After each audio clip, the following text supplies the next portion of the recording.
why look at this guy? He's a pretty common person for the most part, based on his life history. Serving in the 1930s, that's not really an era that we associate a lot with the Erie Canal, right? You don't have your mule named Sail or low bridges and whatnot anymore. But I mean, that's a big reason why we should look at Oliver Wendell Petrie's story, because he did exist in this largely overlooked section of the Erie Canal's history, and the barge canal is still what exists today, and has literally been half of the Erie Canal's entire history.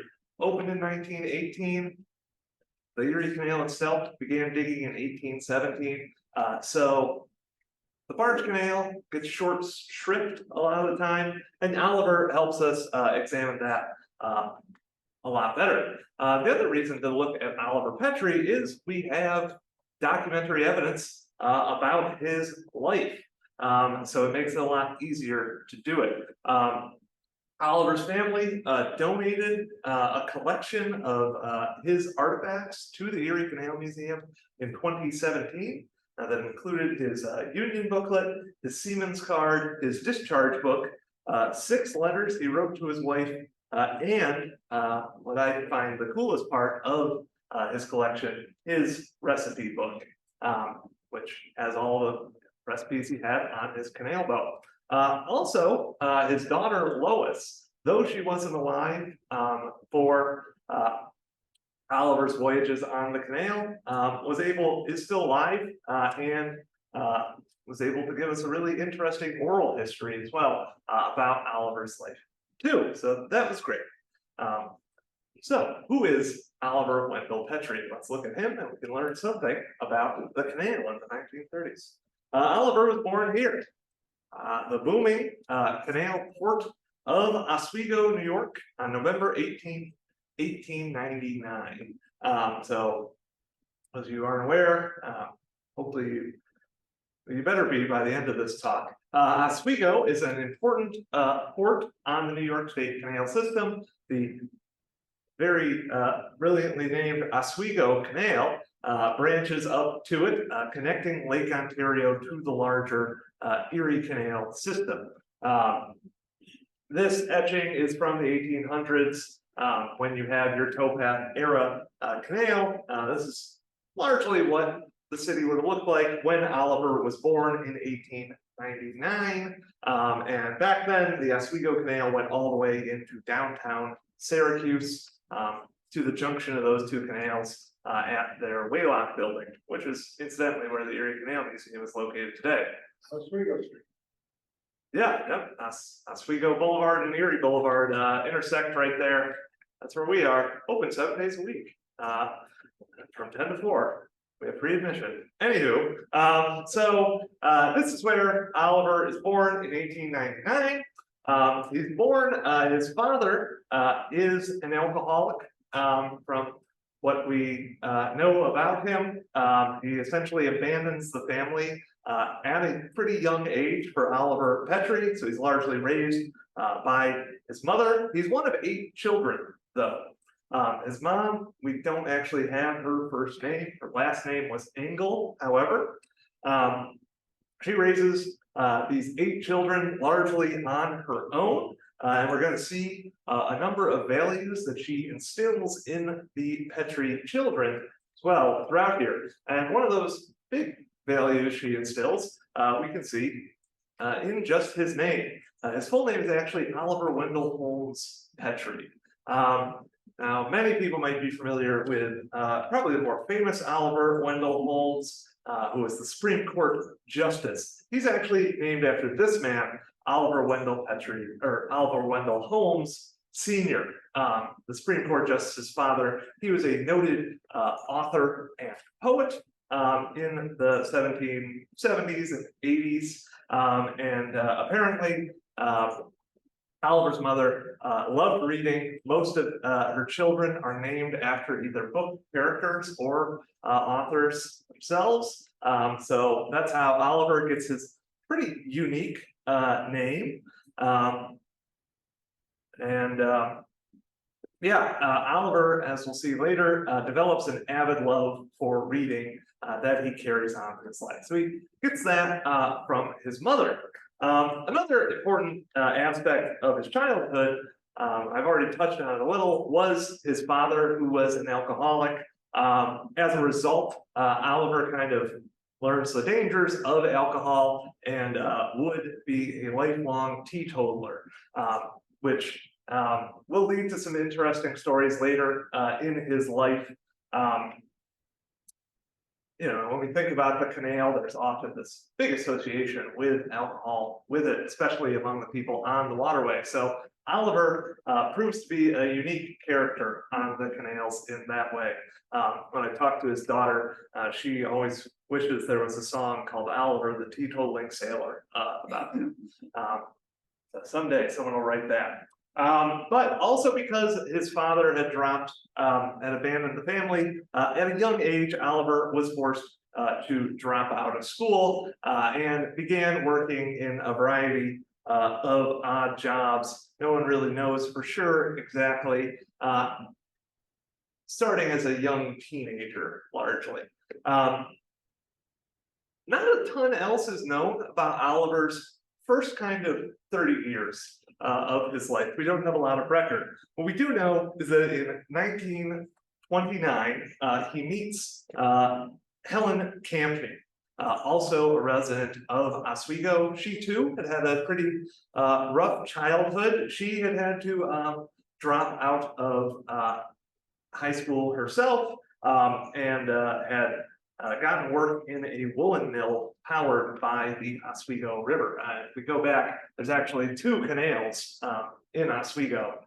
One's the kind of ship canal, boats. There's another power canal that you can largely see the remnants of that powered a number of mills, including most likely the woolen mill that Helen worked at.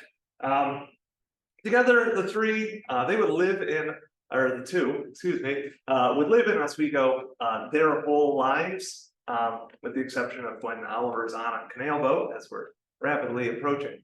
And they had three kids together, Bob, Phyllis, and Lois. So Lois, I was able to talk to, she's the youngest of them. The other two kids are mentioned in his letters, as we're going to see, and were alive for when he was on a canal boat. Let's get to the canal then, right? So he gets married, 29, has a few kids over the next several years. Well, how does he end up on the canal?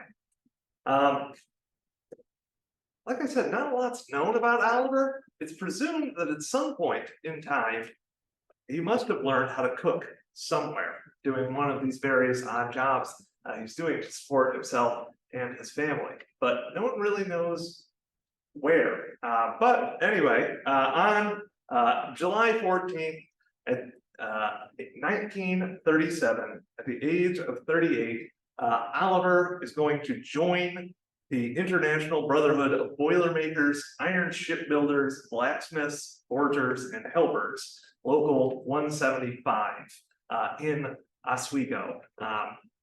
Joining the union is how you largely get a job on any boat in Oswego Harbor at the time. I mean, we still see this as the case a lot today.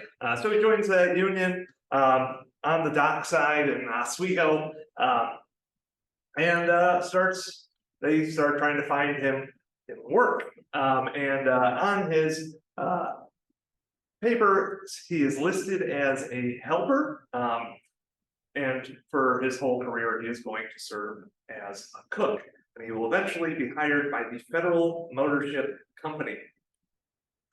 And this is where he is going to spend his first voyage. This is the oil barge Empire State. And his voyage on this boat begins on his birthday, November 18th, 1937. So he's 38, right? That's easy enough. Born in 1899, right? So yeah, 38 years old, he gets on his first canal boat, working as a cook, most likely as an apprentice. Not most likely, almost definitely as an apprentice. That seems to be what his letters indicate. And this is a relatively large canal boat. It's 244 feet long, 43.5 feet wide. Has a gross tonnage of 1,692 tons. It's made out of steel. It's an impressive boat. Built up in Ogdensburg in 1929. That's where a lot of barge canal boats are made, in Ogdensburg at the St. Lawrence Marine Repair Dock Corporation. This oil barge could carry about 1,300 tons of oil on it. And if anyone remembers where Destiny USA now is, kind of in the Inner Harbor, I mean, this is that was Oil City, and it was built there on purpose, right next to the barge canal. When the barge canal opens, Standard Oil especially loves sending its oil down the barge canal. It's a relatively efficient means of transportation. So he gets on board this boat. You will note that November 18th is pretty late in the canal season. Nowadays, canal does not operate that late, right? I believe the lock here closes October 15th, I want to say, is when the New York State canal system closes. But that's because the modern barge canal isn't really a functional commercial waterway anymore. It still can take commercial traffic, but there aren't oil barges and wheat barges, etc., traveling down it. Yeah, Oliver's on this boat. It's great. This is from the University of Bowling Green. They have an incredible collection of information on all ships on the Great Lakes at times. They set out in late November, and 2 days into his voyage, Oliver writes his first letter of the 6 that we have in our collection, which offers a really interesting view into what life on board this ship was like. So the crew left Oswego, and they didn't actually travel through the Erie at that point in time. Instead, they're headed for Detroit, carrying oil. The boat has a crew of 6 to 7 men on it. He does pass through a canal system. So as we're going to see, like I said, Oliver rarely gets this far west on the New York State canal system. As it happened, because of the new barge canal system, you've got these much larger boats. These can now float on the Great Lakes. So you've got a shortcut, essentially. Once you get to Oneida Lake, you can take the Oneida River and then head up the Oswego Canal to Lake Ontario.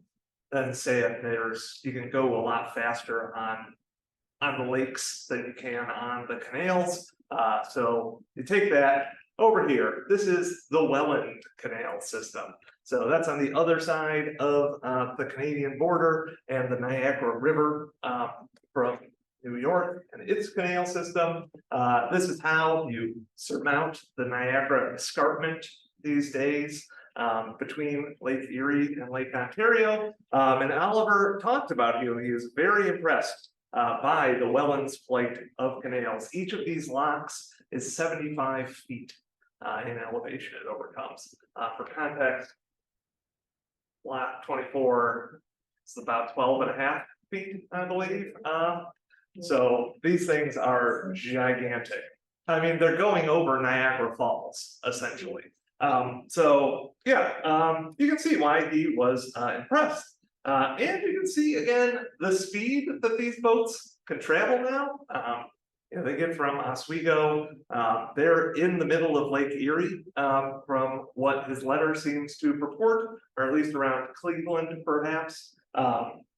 Because he says they'll be in Detroit the next morning, unless they are stopped by a snowstorm, which is a pretty real possibility in mid-November. He also tells Helen that she needs to mail him his birth certificate in Chicago because he needs it so he can get his seaman's book and not be arrested or what have you, as when you don't have the right paperwork on the Great Lakes could happen. So that's telling us that he was actually going to go through some more locks and eventually this canal boat's voyage was going to be all the way to Chicago, at least. And we see a few other times in his writings that Chicago, this run to Detroit and Chicago, seems like a fairly regular thing. Because it's important for us to remember that the Erie Canal, it's not just running through New York. I mean, the reason it does that is so you can reach the Great Lakes and the Atlantic Ocean. Also, we can tell from the seaman's book that he's able to get with this birth certificate that's mailed to Chicago. We have a fairly good idea of where he went, as well as clues in his letters. These canal boats could go as far as Chicago. I mean, really, you could get to like Duluth, really, is about as far west as you can feasibly go, though we have no evidence of him really ever making it to Lake Superior. And, you know, once they go the other way, you can go all the way down the coast. And his documents show that he may have gone as far as Baltimore. But largely, he's traveling between Detroit and New York City on board this boat. And on board the boat, what's he doing there, right? Besides writing letters and worrying about snowstorms. He is serving on the Empire State as a second cook. So he's learning the trade of how to be a canal boat cook. This is probably where he starts compiling his recipe book. He describes his head cook as, quote, a swell fellow. And he's out on the canal for about a month. This first voyage ends December 13th. 1937, which makes sense. That's kind of the far end of any navigation season on the Great Lakes or the Erie Canal. So then he kind of takes most of the rest of the year off. Don't really know what he's up to then, doing stuff in Oswego, presumably, and he sets off on 2 more voyages the next year in 1938 and 39, both of which are on board. The first of which is right back on the Empire State. So he's still doing this apprenticeship.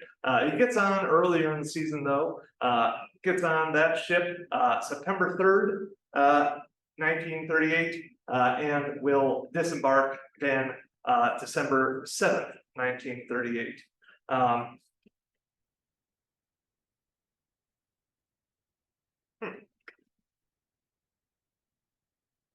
Okay. Yep. Then he is transferred to another canal boat, a tugboat this time. Again, it's mainly moving oil, the tug Samson. And on that boat, he is going to be the head cook there. And that voyage he does earlier in the year, April 21st, 1939, through May 19th, 1939. So that's his time on the canal. He spends 3 years working and learning how to be a canal boat cook. Let's look at some of the things that he, made while he was on these boats, because these offer a really interesting look into the type of cuisine that they were serving on canal boats, and that itself shows us an interesting look into kind of America at the time and its eating habits. So we're pretty confident, we're certain actually, that Oliver was cooking on either a wood or a coal-fired stove. He actually tells a pretty funny story in one of his letters about how the stove stopped working at one point. The Federal Motor Ship Company would not get them a new one. So then the captain brought the stove up on deck, pushed it off into the canal, and then wired them saying, oh no, there's been a horrible accident on the boat. We don't have a stove anymore. You need to send a new one. And they got it. Yeah. But as a result, as we see in a lot of his recipes, because these are stove, wood or coal-powered stoves, the heating on them is not exact. It's not like today where you can set your oven to 350 and it gets to that heat and stays that way consistently, right? Instead, it's more of a kind of guessing game. I've tried to recreate a number of Oliver's recipes, and it's quite frustrating at times because he uses descriptions like cook until done or brown something. He also doesn't give you an exact heat. He says mild heat, hot heat. And I don't think he says that, but he has different descriptions of the heat, so it's not super precise, but I mean that's why he was doing this apprenticeship on the boat, getting all of these things right. Also, almost all of his ingredients based on what we see were produced and procured, in New York City from one specific store, though he also augmented that, at least according to one letter, in Troy, and we know that because he has this weird moment where he gets lost from the ship briefly for several hours. They take off without him because he's buying ingredients, but luckily canal boats don't travel too fast, so he was able to catch up with the boat again. It's passing through the Waterford flight, from what we can tell. Yeah, but he has his whole shopping list at the back of his recipe book, and in that we see something pretty new for the time. The fact that he's able to buy all the ingredients in one stop and transport them all the way to Chicago over the course of a few weeks, to go all the way out to the Great Lakes and come back. That takes a while, and so we see that this canal boat must have also had some new innovations in food storage and preservation, most likely refrigeration. Entirely possible that it was an ice box, but by this point in time, fridges, refrigerators, the modern version, had become relatively commonplace in America by then. Frigidaire introduced the first modern refrigerator in 1923, and then with the introduction of Freon, by the mid-1930s, refrigerators were starting to become fairly common household items. Of course, this was the Great Depression, so not that common. But also we see a number of canned foods existing in his recipes, another innovation in food production during the Erie Canal era. Though really the history of canning food begins during the Napoleonic Wars. Some early attempts were made at canning food to feed those massive armies moving back and forth. It's another giant war that sparks the later innovations in canning, which is the Civil War. You start seeing more canned food, but in 1904, but we now consider the modern tin can is patented. By the 1930s, is very common. So almost all of his recipes call for one or two cans of X, Y, or Z. Beans, interesting thing, I don't think we'll get to it here. Cans have changed in the last 100 years. Soup cans, for instance, are apparently much smaller. I asked Lois what her favorite recipe was in this recipe book, and it was tomato soup cake, which she warned me if I was going to try to reproduce it, that I had to get an extra large can of tomato soup to do it, otherwise it would be incredibly dry. So I luckily listened to her advice, and it was delicious.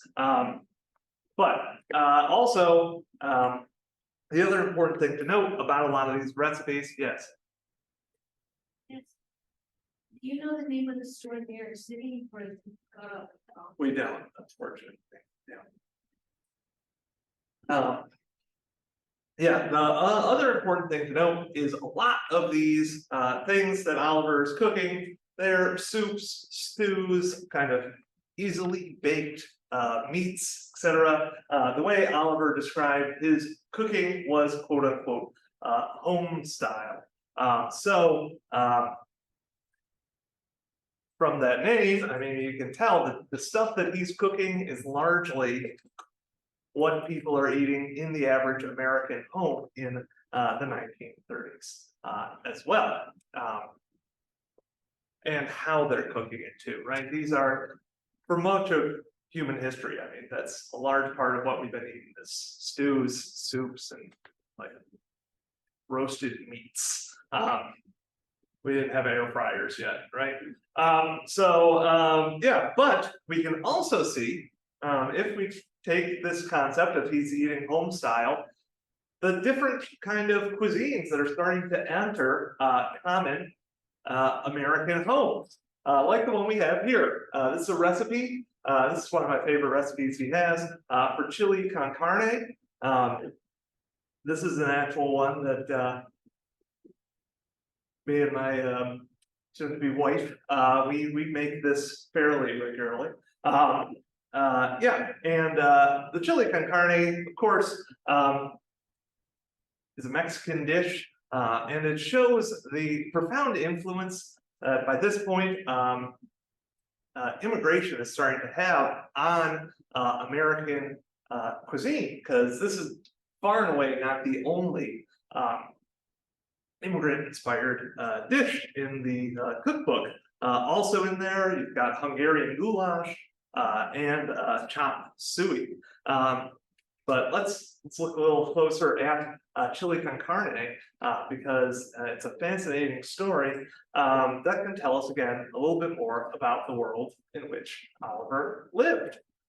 So chili was developed in Mexico.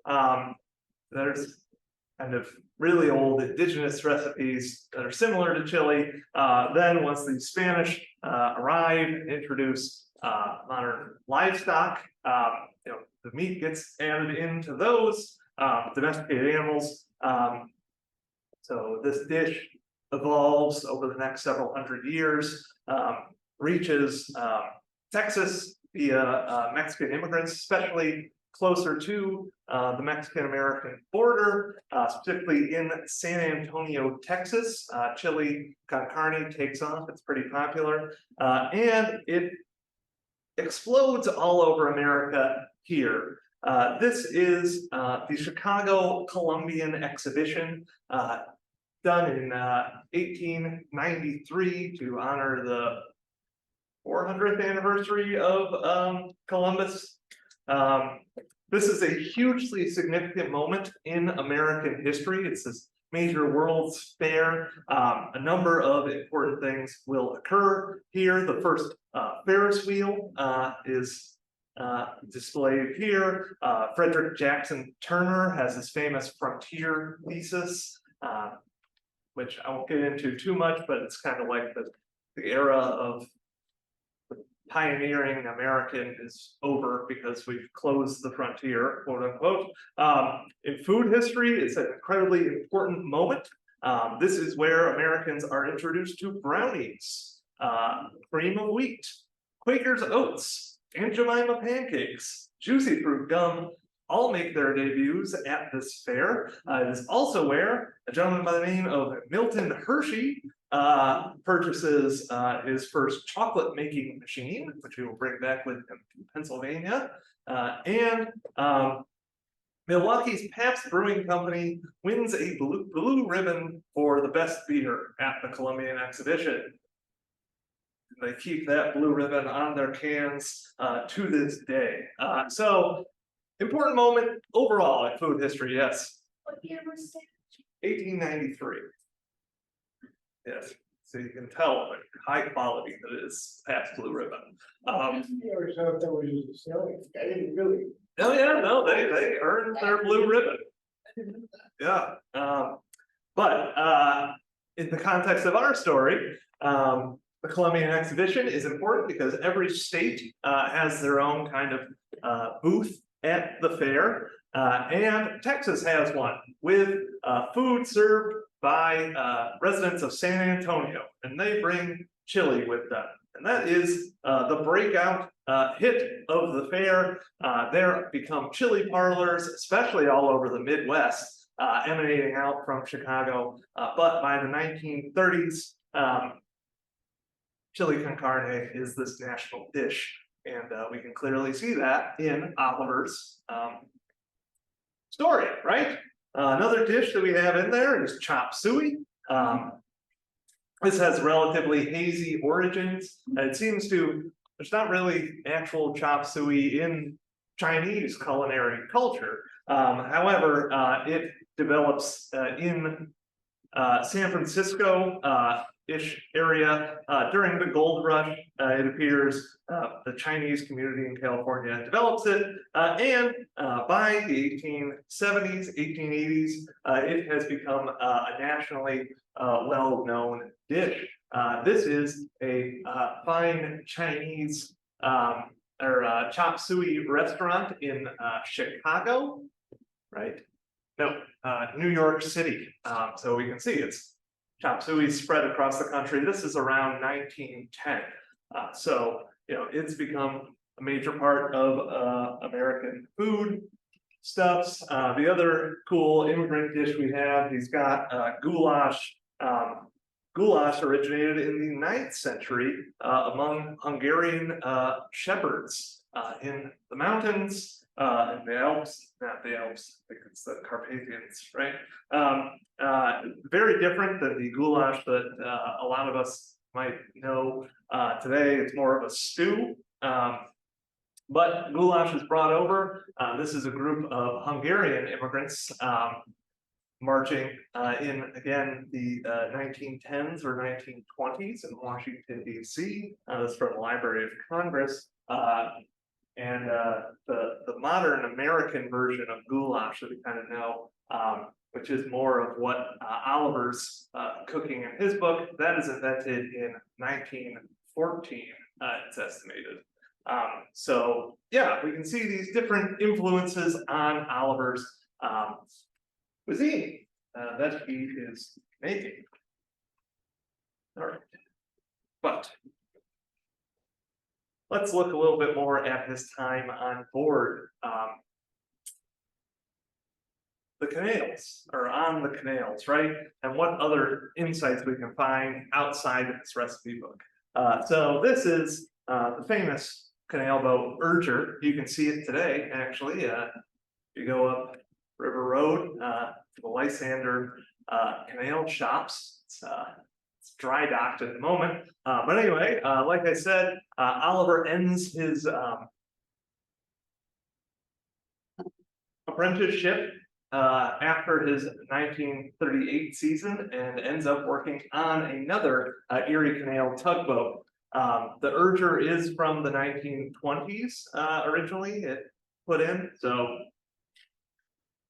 New York's got a lot of old tugboats, about 100 years old, moving around the canals still. So we don't have any images of the tug Samson that he was serving as cook on, but it would have been fairly similar to the Urger and other canal boats. Yeah, a big feature in his letters is right here. Anyone know where this is? Indeed it is. It is Minetto. I forgot that it's written up there too. But yeah, so like I said, Oliver oftentimes is taking his boats, taking the shortcut up the Oswego River and the Oswego Canal up to Lake Ontario to cut over to the Welland Canal.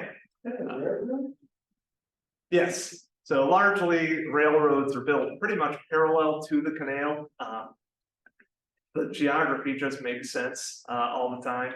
That's why the canal's built where it is, because it's relatively level, flat ground. Similarly, that is good for railroads. So yeah, this is up in Minetto. Oliver's whole family continues to live in the Oswego area. If you'll recall, Oliver has spent pretty much his whole life in Oswego. His letters reflect a deep homesickness throughout.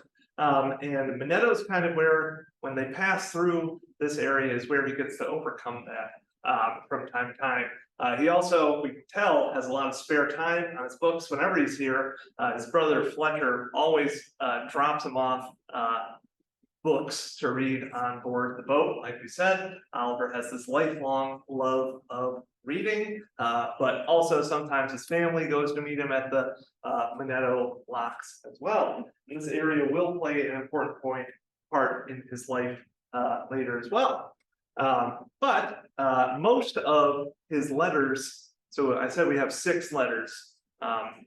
One was written 2 days after he began his first canal voyage. The other 5 are all from his last voyages in 1939. And they give us a really interesting look into not just life on the canal, though that's pretty cool too, but also just what's happening in New York State and America in 1939. So his favorite point when he's going down the Hudson, he says, is right here. This is West Point. And 1939 is going to see the largest class to that point ever pass through. And in his letters, you can actually see America gearing up for World War II, more or less. I mean, America was officially neutral, but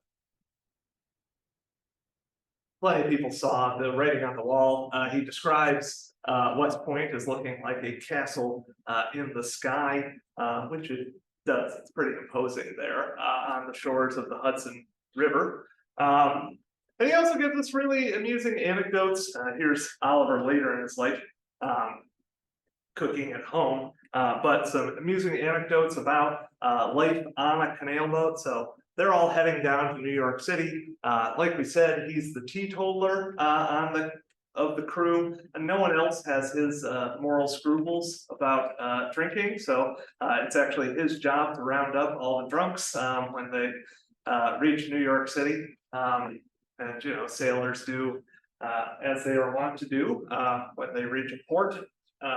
Probably get their paychecks. So yeah, that's his captain teases him a lot for how he's got to hunt down everyone else in the crew. He also talks about going into New York City, 1939.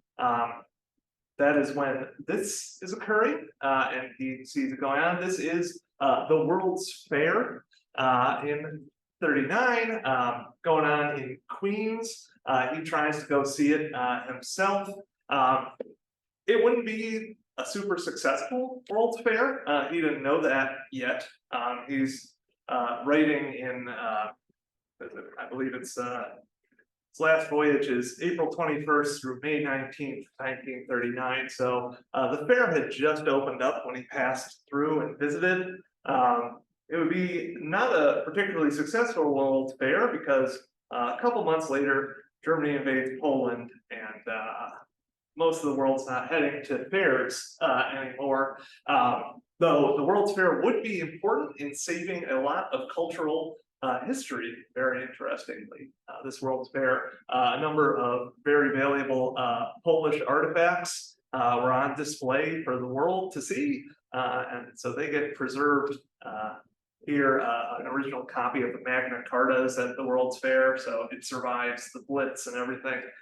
Anywho, that's not super important, really. I just think it's a cool historic fact. And Oliver gets to see all of this while on his canal journey. He also sees a man who's out promoting the World's Fair, who he has a really interesting interaction with on his canal boat. That's this man, Howard Hughes. Yes, Howard Hughes, he helps promote that World's Fair, circumnavigates the world in an airplane, the eccentric millionaire, movie maker, etc. He actually lands his seaplane directly in front of Oliver's boat, and this, I can't remember the exact model. It's not the Spruce Goose. It's a much smaller one. This is the actual plane that would land in front of the tug Samson. It's still preserved in a aviation museum in Florida, I believe. But Oliver's description of when Howard Hughes lands in front of him is pretty funny. He's annoyed by that fact. And then later he gets a cab in New York City. And the cab driver's like, oh, did you see Howard Hughes? And Oliver's just like, I don't get it. I don't care about it. He's just a normal guy. Like, he's annoyed by the cabbie as well.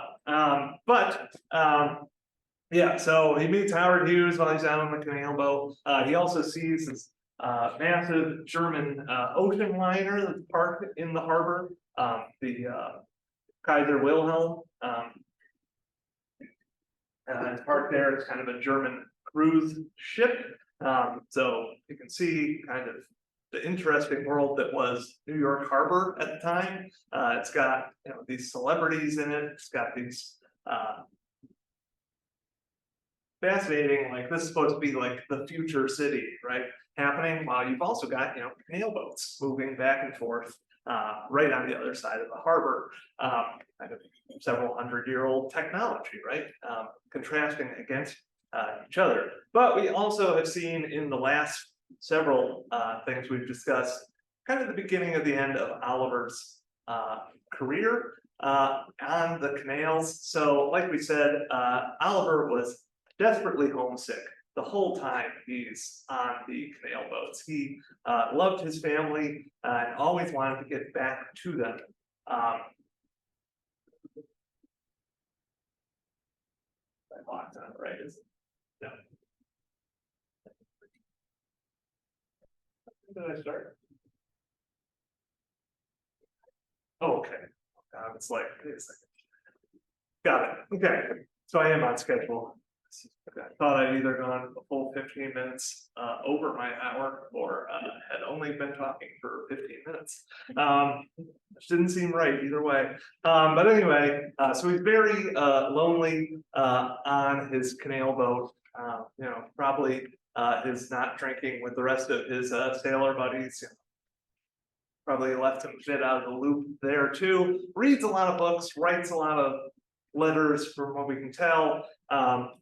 He helps out on board the deck as well. Cook's fine. Everybody on the crew says that he is an excellent cook, but they actually start asking him to travel overseas to get on a larger ocean-going oil vessel, which is something after his voyage in 1939, Oliver refuses to do.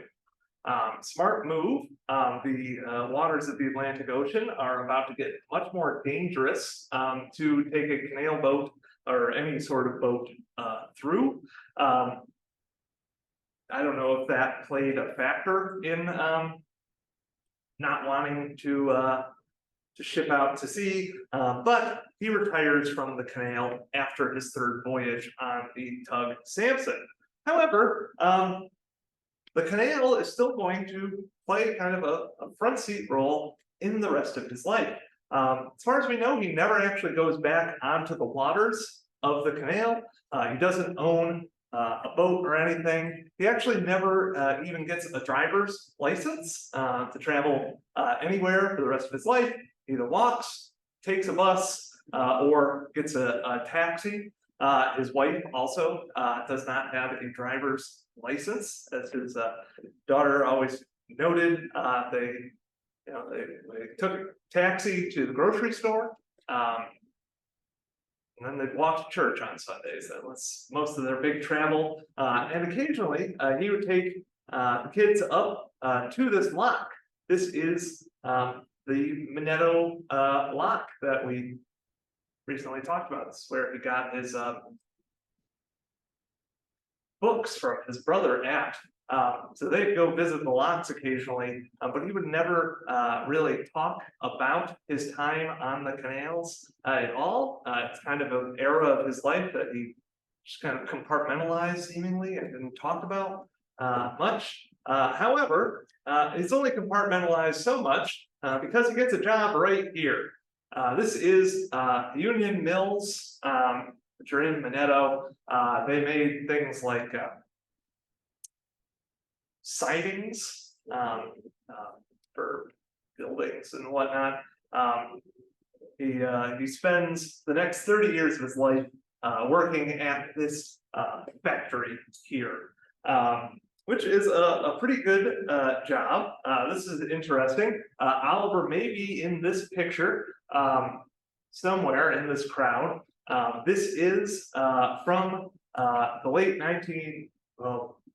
it's from World War II. This is a USO tour selling war bonds. They stopped specifically at this mill to sell bonds to the employees. And incredibly, there's a whole collection in the Library of Congress documenting this specific war bond drive at this mill in Minetto.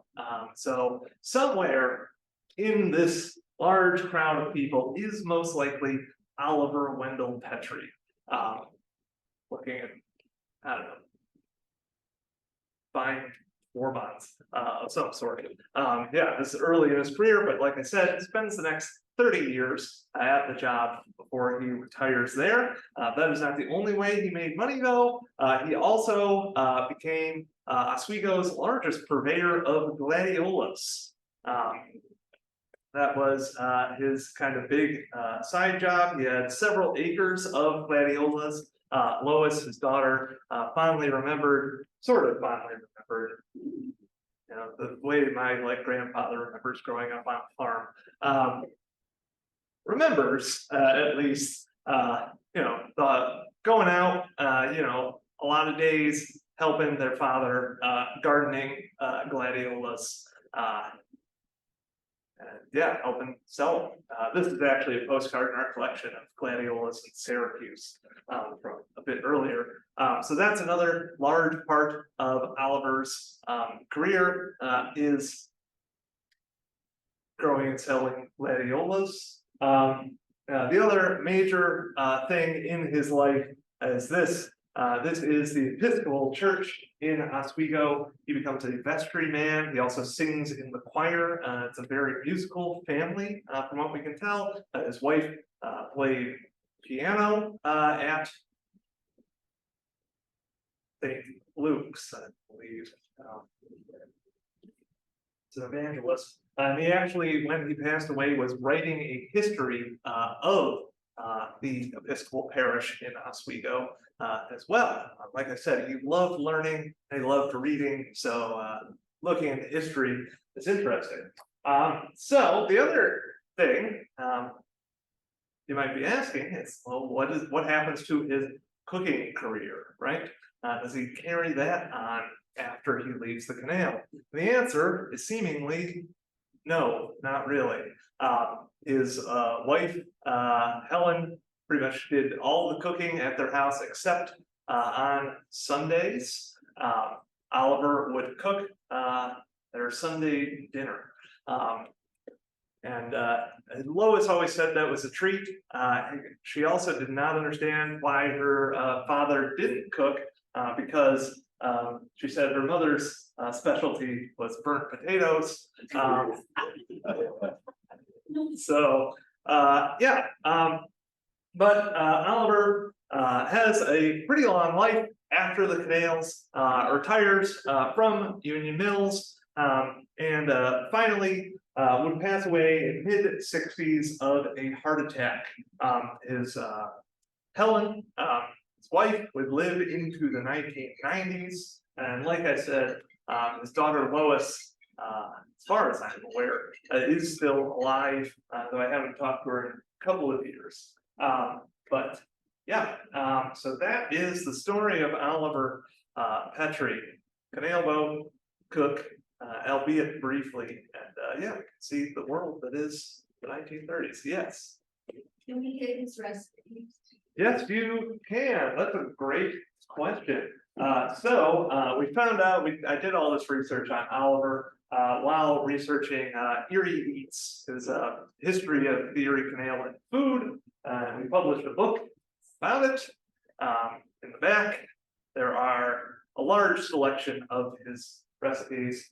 Those are available for $10 if you're interested. You can also go on YouTube, the Erie Canals YouTube channel, and you can see me very badly attempt to recreate, I think like 10 or 12 of his recipes. See me struggle to cook.